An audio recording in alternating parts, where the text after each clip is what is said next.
Why doesn't anyone live in northern Canada? Well, technically, some people do, but compared to the size of the land, the population is microscopic. Northern Canada is one of the largest, wildest, most breathtaking regions on Earth, and yet it remains almost completely empty. If New York City's lifestyle is fast like a Formula One car, Northern Canada's lifestyle is fast like a polar bear deciding whether or not it even wants to move today. We're talking about Yukon, the Northwest Territories, Nunavut, and the northern half of British Columbia, a region so vast that you could fit entire countries inside it, and still have room left over for a few national parks. Yukon alone is bigger than Germany. The Northwest Territories are extremely large, over 1.3 million square kilometers, but significantly smaller than Western Europe. Nunavut, one of the largest political regions on the planet, and yet, combined, these areas have fewer people than a mid-sized American suburb. So what's going on here? Why is one of the most beautiful places in the world also one of the least populated? Is it the climate, the isolation, the lack of infrastructure? Or is it something deeper, something woven into the land itself? In this video, we're breaking down the real reasons why northern Canada is so empty, and why, despite its beauty, almost nobody chooses to live there. Got it? Get it? Good. Let's take a look. Number 10. Geographical isolation. Northern Canada isn't just remote, it redefines the word remote. In Montana, you might be a few hours from a major city. In northern Canada, you might be a few days from one. Most communities are separated by hundreds of kilometers of untouched wilderness. Some towns in Nunavut aren't connected by roads at all. Not to each other, not to the rest of Canada, not to anything. If you want to visit your neighboring town, you don't drive. You fly. This isolation creates a chain reaction of problems. Harder to build infrastructure. Harder to attract businesses. Harder to transport goods. Harder for people to move in. It's not just a remote town. It's a remote region the size of a continent, and that alone keeps most people far, far away. But isolation is only the beginning, because the next challenge hits even harder. Number 9. A harsh, relentless climate. If you think Montana winters are rough, northern Canada laughs in your face. Temperatures can drop to minus 40 degrees Celsius, sometimes even lower. Cars freeze, metal cracks. Your breath turns into ice crystals the moment you exhale. In parts of the Northwest Territories and Nunavut, the sun disappears for weeks during winter. Imagine waking up in darkness, going to work in darkness, and coming home in darkness. Blizzards can shut down entire communities. Storms can ground planes, which means no mail, no groceries, no medical supplies. This isn't put on a jacket weather. This is hope your house survives the night weather. And for most people, that's a deal breaker. Quick pause. Imagine stepping outside and your eyelashes freezing together in 10 seconds. That's not a joke.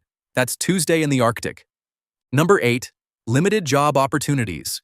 Northern Canada has jobs, but not many, and not in many fields. If you're not into mining, government work, resource extraction, or supporting remote communities, your options shrink fast. There are no big corporate headquarters, no booming tech hubs, no major manufacturing centers. You're not choosing between companies. You're choosing between industries. And those industries are often tied to the land, the climate, and the isolation, which means they're not for everyone. But even if you find a job, there's something else you might not find. Number 7. Limited access to healthcare. Northern Canada is enormous, and medical facilities are few and far between. If you need specialized treatment, you might have to fly to Vancouver, Edmonton, or even farther. For people with chronic conditions, that's simply not realistic. Healthcare workers in the north do an incredible job, but accessibility is the problem.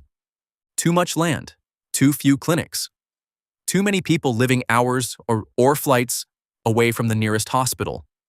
For families, retirees, or anyone with health concerns, that's a major reason not to move north. And if healthcare is limited, wait until you see what daily life looks like. Number 6. Lack of diversity. Northern Canada is culturally rich in Indigenous heritage, but outside of that, it's not very diverse. Many communities are small, isolated, and culturally homogeneous. If you're looking for international food, multicultural neighborhoods, or a wide range of cultural events, you're not going to find them in a town of 800 people accessible only by plane.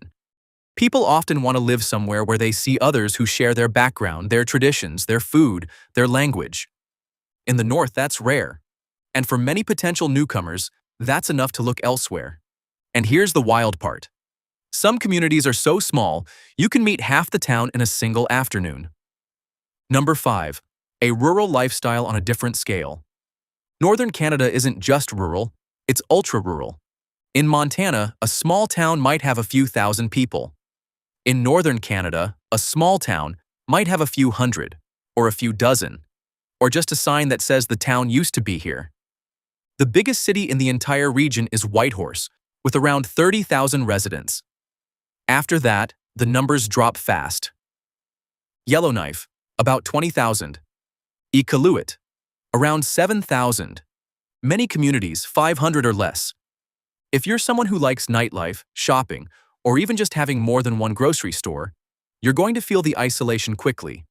For some people, that quiet is paradise. For most people, it's a hard pass. But the real shock comes when you look at what the North doesn't have. Number 4. Limited entertainment and cultural venues. Let's be honest, Northern Canada is not exactly known for its Broadway shows. There are no major concert arenas, no massive museums, no big city festivals, no NBA, NHL, or NFL teams. Entertainment in the North is more like community gatherings, local events, outdoor activities, watching the Northern Lights instead of Netflix. And while that sounds magical, and it is, it's not what everyone wants. If you're used to concerts, theaters, or even just a mall with more than 5 stores, Northern Canada might feel like a cultural desert. And that keeps a lot of people from moving there. Number 3. High cost of living. Here's the part that surprises many people.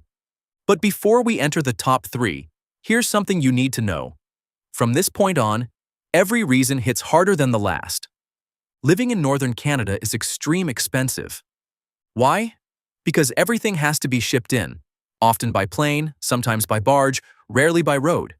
That means groceries cost more, fuel costs more, building materials cost more, housing costs more, transportation costs more. A gallon of milk in Nunavut can cost as much as a restaurant meal in Toronto. A bag of apples might cost what you'd pay for a steak dinner in Vancouver. It's not California expensive, but it's definitely not cheap rural living. And for many families, that's a deal breaker. But even if you can afford it, there's something money can't fix. Number 2. Limited educational opportunities. Education is a major driver of population growth, and Northern Canada simply doesn't have many large universities. There are schools, colleges, and training centers, but if you want a full university experience, you usually have to leave the region. And once young people leave for school in Vancouver, Calgary, Edmonton, Toronto, or Montreal, many don't come back. This creates a cycle. Fewer universities leads to fewer young adults. Fewer young adults leads to fewer families. Fewer families leads to slower population growth. It's not that the North lacks intelligence or ambition. It just lacks the institutions that keep young people rooted. Number 1. Public perception. And finally, the number 1 reason almost nobody moves north, and it's not what most people expect. Northern Canada doesn't have a bad reputation. It just has a reputation for being cold, empty, isolated, expensive, and difficult to live in. For many people, that's enough to cross it off the list before they even consider it. Some people love the idea of living in a remote, wild, untouched landscape. But most people prefer being near a city, near services, near opportunities. Northern Canada is stunning, but it's not everyone's cup of tea. And that perception alone keeps the population low. Northern Canada is breathtaking and untouched, but its isolation and extreme conditions keep the population small. It's not a bad place, just a demanding one. And maybe that's exactly why it has stayed so wild.